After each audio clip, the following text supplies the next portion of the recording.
Hey guys, how's she going today? Well, those two are, well, the Massey's ready to go. The 2188, we're just waiting for that replacement tire for the dual. And I got to do a little bit of sealing up on the hopper extension there, where all the pieces fold over. I got to put some foam rubber in between, but the two swathers need their air conditioning recharged and they'll be ready to go. So now we're on to this guy, and all this guy here needs is a shot of grease, and I'm going to change the concaves in it, because I have two sets of concaves. The ones that are in it right now are called fine wire, and I'll show you the other ones when we get to them, so you remember how look how tight together those wires are, and they're small. That's for hard thrashing things such as wheat or flax, anything that's harder to thrash. The other concaves I have are called coarse wire, and if you look at these right now, if you could imagine if every other wire was pulled out, there's a much bigger space in between, and that's for larger seed things like peas or beans, anything that you don't want to split your seed. So it gives it way more room for the seed to come through there without it trying to push or smash the seed through it. So that is what the plan is for today. My damn boot came undone. That's what the plan is for today anyways. We're going to change that and do a little bit of a once over on this, and then I gotta wait for there's a mechanic that used to work where Dad did, and when I had the 4840 in this combine, he had to wire up a special little solenoid on it that would get the combine to communicate with the monitor in the cab, and I'm not sure how he had done it. I have all the parts yet, so he's going to come out here at some point. I don't, probably won't be for a couple days, but he's going to wire that back up again for me, so that'll be good to go. I'm going to get everything else all hooked up. I got me and Dad sorted out the hydraulics last night. And I'm going to swing the auger out here right now. That way when you're up and down the ladder 100 times here as we're kind of moving things around and change the concaves, you don't have to worry about smacking your head on the unloading augers. See what kind of a smoke show there is for her first start in the morning here. Not too bad at all.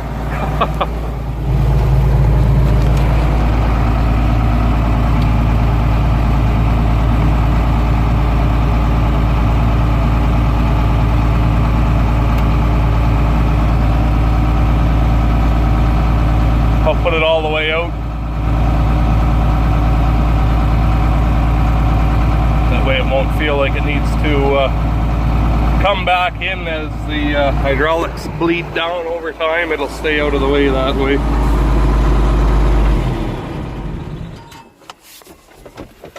There. So that's what's on the agenda for today. So I'm going to start loosening things off. And then when Antoine gets here, we'll get him pulled out, because it's kind of a two-man job to hold things in place as you pull bolts out, so it doesn't just fall down and crush your arm that way. So, but anyway, I guess I'll talk to you here in a little bit. Okay, one man, all three of them in there at once. We'll bolt them all together with the hanger. No? There's the coarse wired ones. And stick your finger in between them. And then those are the fine wire ones that just came out. You can see there's half the room in between, and then the wires are quite a bit thicker on these too. Be a bit tougher, so. Now the fun of putting them back in there, which is twice as fun as taking them out. Twan's never got to experience this yet. He's only ever played with New Holland ones, because they put rocks through and the concaves come out in pieces, right? Shit. Alright. Get these dirty bastard shoved in again. I made Antoine stage this for filler, but there, shove it back in again. Oh, wow, oh, isn't that nice? The top one was a battle, the rest haven't been. Take, what, 5 minutes? Not even? I thought it'd be harder putting them back in, but it wasn't too bad, actually. So, give her a push. Stop. Lift your end up.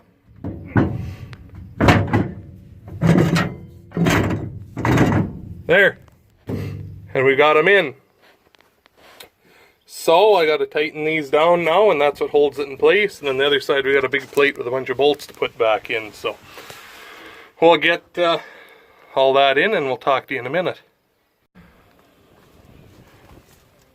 Well, I got the rat nest all hooked up here minus that one, because that is, well, it's for your lights and everything, but it's also how he has it configured so that solenoid that I need that guy to come put on for us there to get the combine to communicate with the monitor, because right now monitor doesn't know anything is hooked up to it, so you can't turn the pickup on.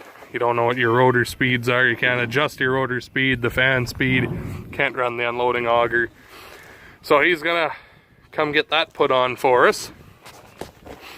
And Antoine and I are just running around trying to remember where all the grease nipples are. Right, Twan? And it's been about 4 years since I have as well, so. But there's a few hidden all over the place, but the previous owners took their Sharpie marker and drew little arrows where the hidden ones are. And there's a handy little chart here too that helps a bit, but on some of them here, see he's got an arrow pointing and there's one down there and what have you, but this side doesn't have many. It's this side over here there's a lot. So and we got the big auger pulled out and everything greased and ready to go on it. So other than, see he's got arrows drawn all over the thing, so it's kind of handy. But other than that, I got to get a battery yet, and then dump some oil in the gearbox because this guy leaks. It's got a slow leak, and after it's sat for 4 and whatever years here, it's all kind of slowly leaked out. So we'll pour the rest of that in there, and other than that, the old bird should be ready to go, and we got everybody else all lined up and ready to go over here as well. I've got my straw deflector on the Massey, and we made a different chaff kicker. They had a different aftermarket thing or something someone made. A great big heavy steel one that hung on bushings here. And over time, that back and forth is so heavy, it would always crack out the back along the sieves here. So we're going to just try a piece of plywood on there with the bushings and sitting on the piece of rubber hose. That's how the old 915 was. So we're going to try that, and then the straw deflector is on. Kicks the swath over about 25% narrower, because otherwise it lays a swath too wide for the our hardcore or the neighbor's hardcore to pick up. It makes it way too wide, big bushy of a swath. So, and then we got to go get one more door here. We're missing one that must have went through the combine at some point last year, because we had noticed last year all of a sudden it was missing. So we got to go steal one off of one of the parts machines at Grandpa's, but we've got all new rubbers on there, and then the missing fingers have been replaced. And then on this side here, the tensioner was broke off last year. So if you remember some of the videos, I was having troubles with the belts on this side. Wouldn't want to spin when you'd get in real heavy stubble because it was loose and you had no way of tightening it, so we fixed that. Here's the other swather a few of you were asking about, the old 4000. It gets used when we got time to run both of them if Antoine's got nothing to do. So it's just kind of the backup one. It doesn't have a pickup reel or anything, but this was Grandpa Henry's. And it's just kind of made its way into my collection, so we have used it to cut canola. It's not the best at the bat reel, but it does work. So it's a good backup if we ever need. There's the big swather. You guys all know it. It's all ready to go. Well, I guess it needs the AC charged, and so does it. And we're not sure about it yet because we haven't spent enough time in it yet to know if it's bled off. Changed one pickup tooth on here, or not pickup tooth, but feed finger. And that one's missing because it's broke on the inside, the retaining clip. So it's always going to be one short, I guess. I made a crop saver for this guy as well to match the Massey's. I had made the Massey's last year and then I ran out of time to get this one done, so we did this. I got Dad to help me put this on the other day to hold everything in place so everything would be square, but it's just 1/4 inch plexiglass. Works like a dam. You'd be amazed how much it saves stuff building up on here, especially in canola. So, but we're just waiting for that tire to come to get replaced now, the one with the big slash in the side. Other than that,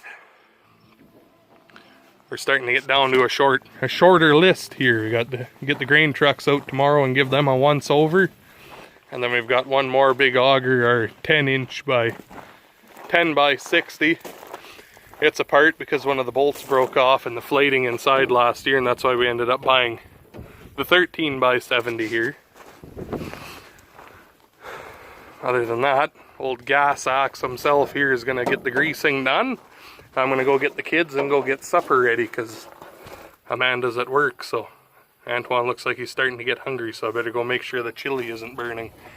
I see you smiling through the crack there. Old gas axe. Anyway, I guess that's probably where I'm gonna leave you for now, so make sure you hit that like button, subscribe for more so you can see all this stuff running here soon. We're going to be out in the field here right smartly a few more days, but anyway, I guess make sure you hit that like button, leave a comment. Thanks for watching. We'll talk to you guys later.